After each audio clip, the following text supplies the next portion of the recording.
Hello, and thank you for accepting our invitation to happiness. Ryuho Okawa is a global visionary, renowned spiritual leader, and international best-selling author. With his deep spiritual insight, wisdom, and compassion, Okawa is committed to guide people to true happiness and create a better world. To accomplish this, he founded Happy Science Group in Japan in 1986, which is now a global movement in over 100 countries.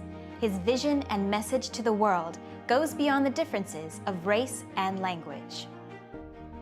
Together, throughout this program, we'll be exploring ways to attain true happiness from a spiritual perspective and how you can create a better world starting from within.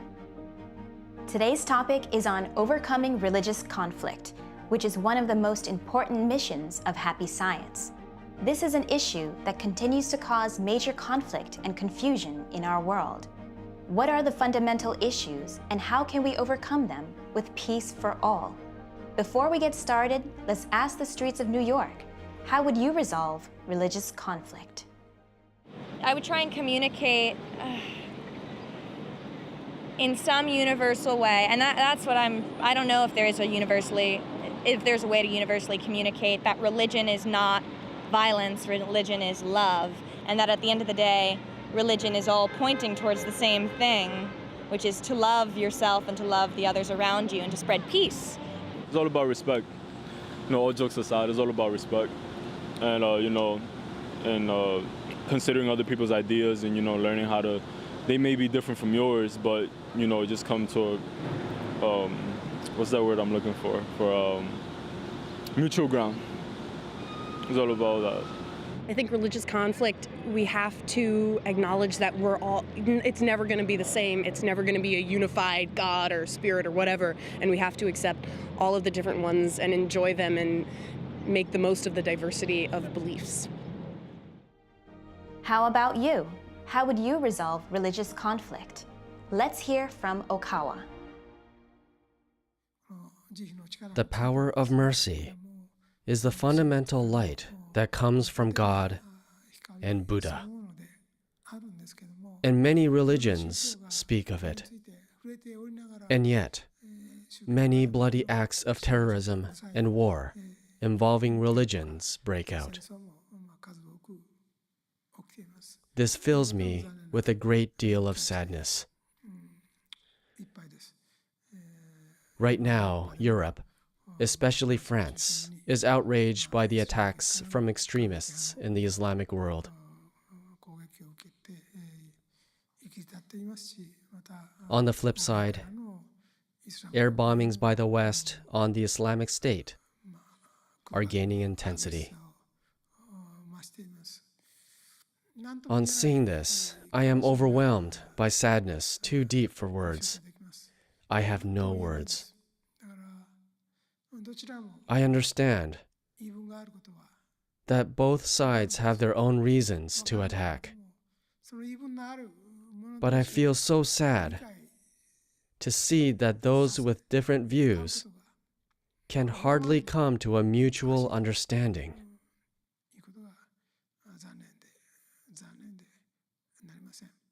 Why have Christianity and Islam been at odds for more than 1,000 years? In the late medieval period, Islam penetrated into Europe, and the Holy Roman Empire came very close to a collapse. It was in an era in which Christianity was in a very precarious position. It was a time when all of Europe could have been converted to Islam. After that, however, Christian nations regained power, along with the rise of Protestantism and the Industrial Revolution. And if things continue to proceed as they are now, it could possibly lead to the destruction of Islamic countries.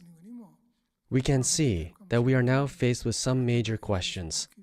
Will new innovations occur in the near future? Will God bestow new power? How will our civilization change? For example, according to the teachings of Islam, idol worship is considered wrong. In ancient Judaism as well, Moses gave teachings that also stated that idol worship was wrong. This idea originated from the idea that God is different from humans. Since God is an incomparably great being, if God is expressed in the form of an idol, people may mistakenly believe that this is how God truly is. They may start to think that God and humans are on equal footing. They might start to think that God is basically the same as humans. Thus, one should have faith in God without expressing Him in that sort of form. Feeling awe toward power that are not of this world is an extremely important part of religion. However, people are getting the wrong idea if they are making this too much of a formality and harboring the desire to destroy all representational objects. It is only natural that as time passes, people would want to not only imagine in their mind what they revere, but to actually see it with their own eyes and feel it.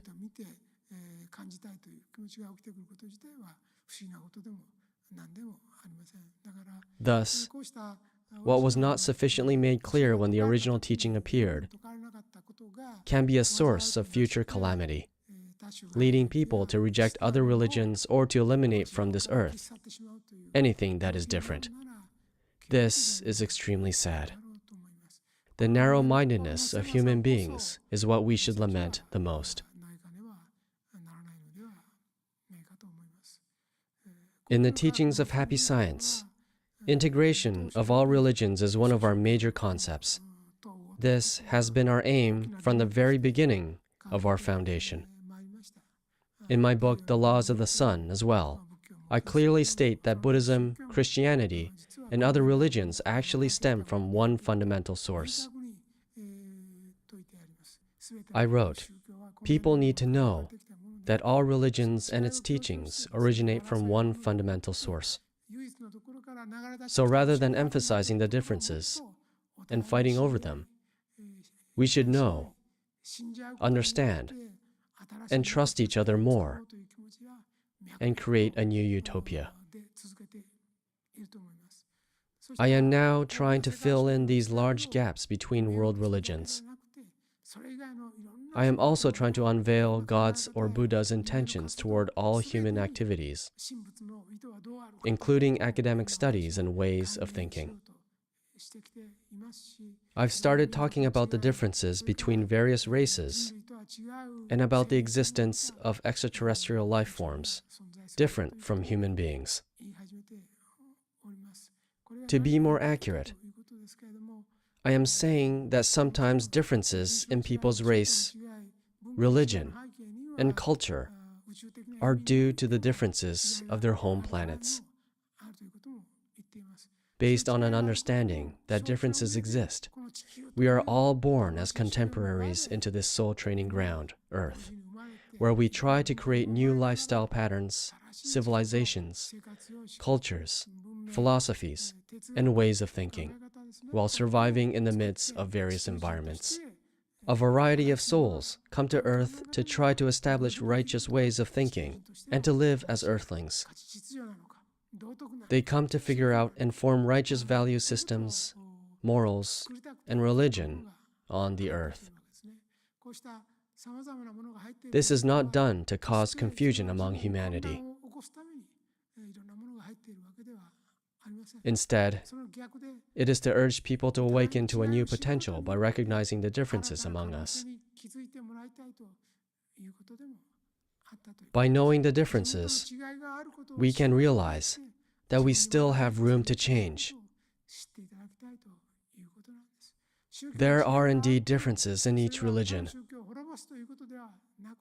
but that should not lead people to destroy all other religions. Instead, when people find elements in other religions that do not exist in their own, they should analyze what those elements are and work to innovate their religion to enhance its power to improve humanity. It is not as though everything was created perfectly out of a uniform mold from the very beginning. Humans were not created all uniformly in a robot factory. Accepting these differences and understanding other people are also one aspect of love.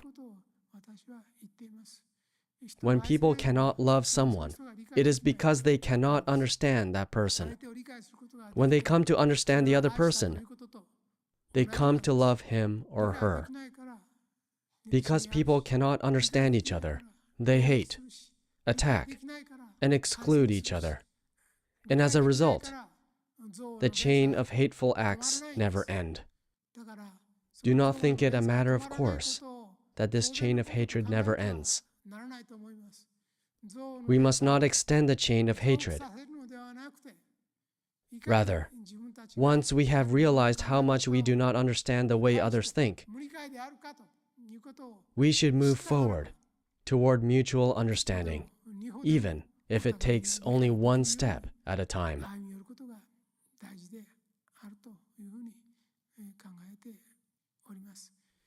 Happy Science was not created to bring confusion or chaos to this world.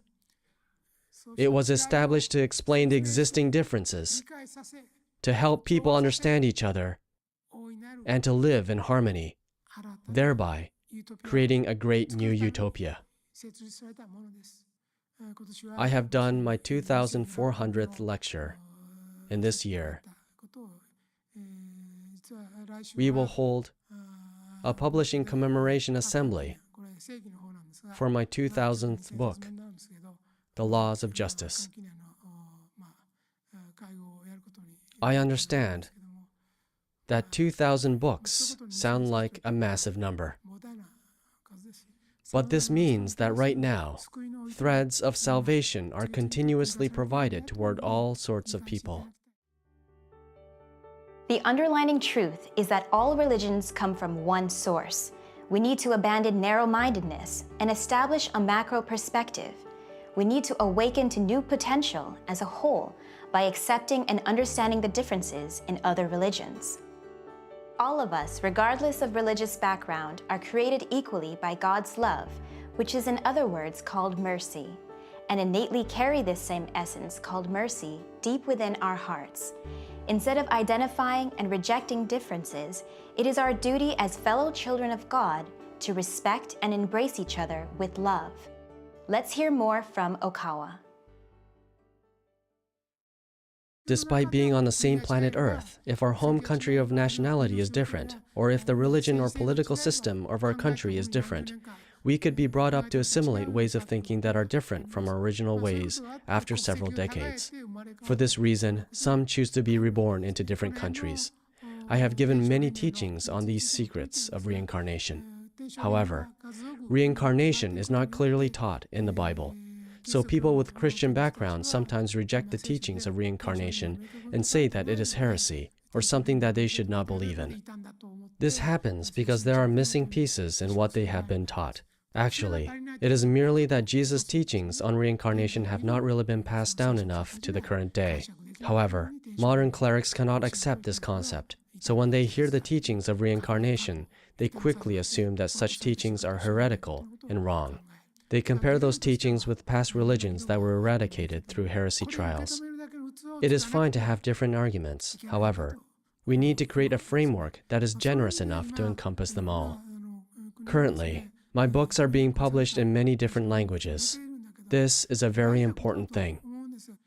In the end, there is a question common to all people.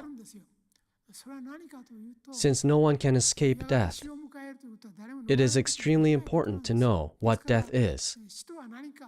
Or in other words, what happens when we leave this world. Knowing this sooner has a great influence on how we live the rest of our lives. However, other than families, co-workers, friends, and acquaintances in this world, the majority of people do not know anyone in the other world. So they want to remain in this world even after death. This gives rise to various troubles and sufferings. When people who have absolutely no knowledge of the spiritual world die, they only know to linger around their families. So their souls wander around in their home. Or they might visit their friends, grandfathers, and grandmothers, or might appear around their co-workers. These souls may remain for years or decades in these areas. It wouldn't be a problem if the priest conducting the funeral or memorial service knew the truth. If a priest can accurately explain the afterlife to the soul of the dead or to the person's family members and relatives, and can send this soul to heaven, then the deceased can be saved. However, priests of today do not have this ability. Some priests, both in Buddhism and Christianity, evade discussions of the other world and try to resolve things only by talking about things of this world. But we must tell those priests that they shouldn't evade such talks, and that is not professional. If they cannot answer questions such as, what happens when people die? What exactly are God and Buddha doing? Then they are not qualified as religious professionals. To help people's souls return straight to where they are supposed to go, it is first essential for them to learn and understand the truth while they are still alive in this world. If that is not possible, the truth should be taught to people who are alive now, which is the bereaved family members, relatives, friends, and others, thereby indirectly communicating the knowledge of the truth to the deceased soul. That is a true memorial service which will serve to truly console their souls. If people who live materialistically or hedonistically without knowing the truth were to suddenly lose their lives by natural disaster or accident, they would have no idea what and where they are, what they should do, and what people are doing around them. However, one should not end up like this. This is something that infringes upon human dignity, upon the dignity of the soul. In fact, knowing who you are, knowing how you should live, and furthermore, knowing what you should do after you die are part of what it is to be human, a part of the human condition. The theme of this lecture is the power of mercy. But what is mercy? It is the heart that can accept and understand the sadness other people hold in their hearts. It is the desire to help others ease their sadness. If you have a heart of mercy, it means that you already have a head start as a human being. Conversely, if you cannot comprehend this heart of mercy, then you are basically living in a dog-eat-dog animalistic world, or a realm in which people are killed daily, similar to what is currently occurring in the desert regions of the Middle East. That is exactly the same as a realm in hell called Asura. And if you cannot comprehend the heart of mercy, you will return to that kind of world after you die. Nevertheless, to end up in a world ruled by fear, or a world ruled by the law of the jungle after death, is not a desirable result for humans. It is true that there is competition in this world. Depending on the way you look at it, a competitive world may appear like a brutal, animalistic world. However, there is more to a human being than simply aiming to win and survive, increasing monetary gain, or having an easy life at the cost of other people or other companies. In that sense, our world is not the same as the world of animals. You must have a heart of mercy. That will create a world where everyone can help and nurture each other. Competing just for the sake of competition is wrong. One aspect of competition is that it promotes mutual improvement. If you stay idle and neglect to improve yourself, you are letting down your parents and forgetting the reason you were born. Do not let your life and your parents' effort go to waste. Instead, strive to study hard and do good work. Aim to be a respectable person who can contribute to society and who can support those in need of help. For this purpose, it is essential to learn a variety of things through friendly rivalry. What people want the most are right teachings. What are human beings? Where did we come from and where do we go? What is death? What happens when we die? If there is suffering after death, how can we be saved from it? What can I do to become a wonderful being who can lead people after I die? Teachings that can answer these fundamental questions are needed now in Japan and across the entire globe. I want the laws and the teachings to reach as many people as possible. I want the heart of love to reach as many people as possible. This concrete action is the very power of mercy. I want all of you to awaken to this power of mercy dormant within you. Many people are waiting for the truth. I pray from the bottom of my heart that the light of love will reach all people throughout Japan and the world. Thank you very much. Let's hear more from Okawa about the meaning of mercy in English.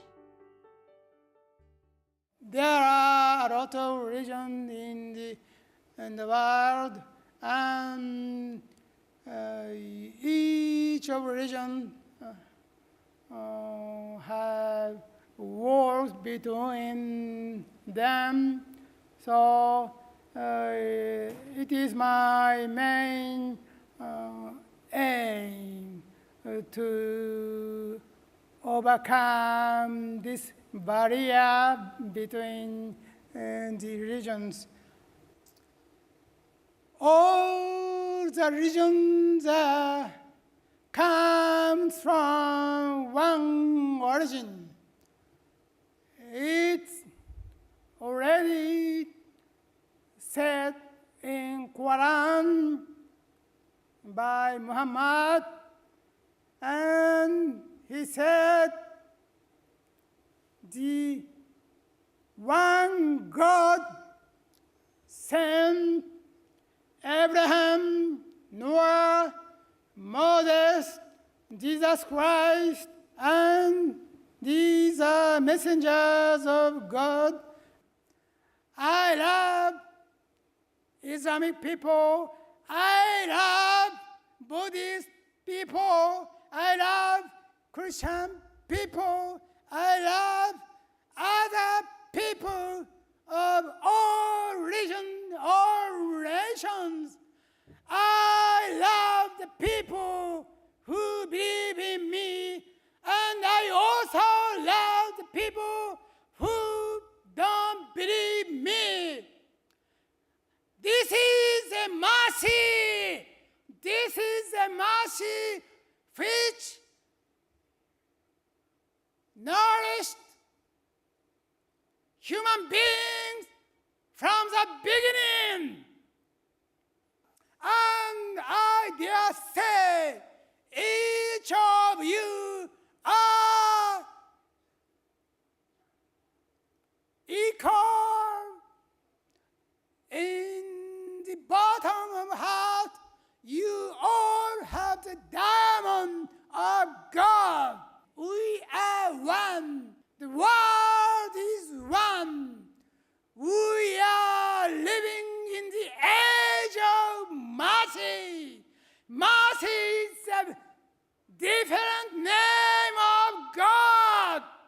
Mercy means God stands by you every day. In what case, comfort made, God is with you. When God is with you, nothing can defeat you. You overcome everything. You are invincible being. Mercy is to understand the sorrow of our fellow human beings through understanding God's viewpoint. Through God's great mercy, He allows us to reincarnate in different eras, countries, and even different genders for soul experience and to awaken to mercy within us. God, the creator of our souls, is a merciful and compassionate supreme being. God does not judge His children, so neither should we. He believes in our innate power of choosing good over evil. As God's children, we, human beings, must overcome our differences and choose unity over division, love over hatred. Please believe that no matter which religion you practice, God loves each one of us. We need to strive to develop a higher macro perspective and rejoice in the equal divinity in one another and respect each other as fellow citizens of this beautiful planet of love, Earth. Today's lectures are included in the books The Laws of Mission, The Laws of Justice, and The Laws of the Sun. You can purchase your copy from major bookstores, including Amazon.com, Barnes & Noble, or at Happy Science, where you can also listen to many other lectures related to today's topic. For more information, please contact a Happy Science location near you. If you'd like to learn more about Okawa and the teachings of Happy Science, visit invitationtohappiness.org or call us at 1-800-710-7777. We have a big announcement. On Sunday, October 22nd, Okawa will be coming to Toronto, Canada to give a special lecture. It will take place at Weston Harbour Castle, Toronto. All are welcome. Seats are limited. Please make your reservation by going to invitationtohappiness.org or by calling 1-800-710-7777. Once again, thank you for accepting our invitation to happiness. Join us next week for the topic, the spiritual truth behind abortion, brain death, and suicide. What happens to these souls? See you next time.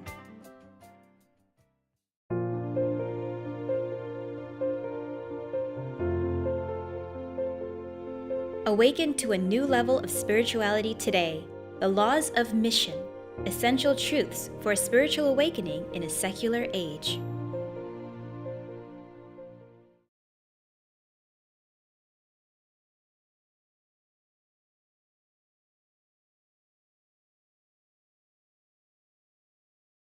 I recommend the laws of mission to each and every seeker. It was so powerful because in my religious path, I've always been centered on my enlightenment, and what the laws of mission has brought me to do and to look at is expanding that enlightenment, expanding that vision of helping others to become enlightened.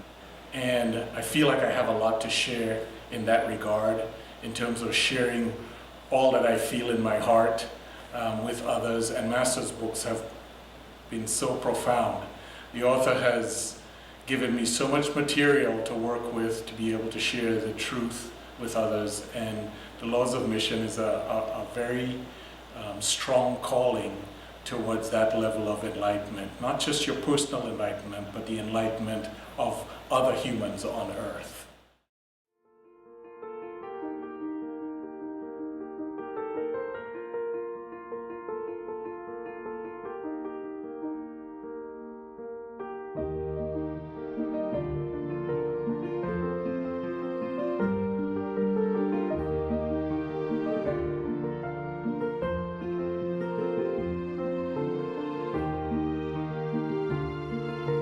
The preceding program was sponsored by Happy Science.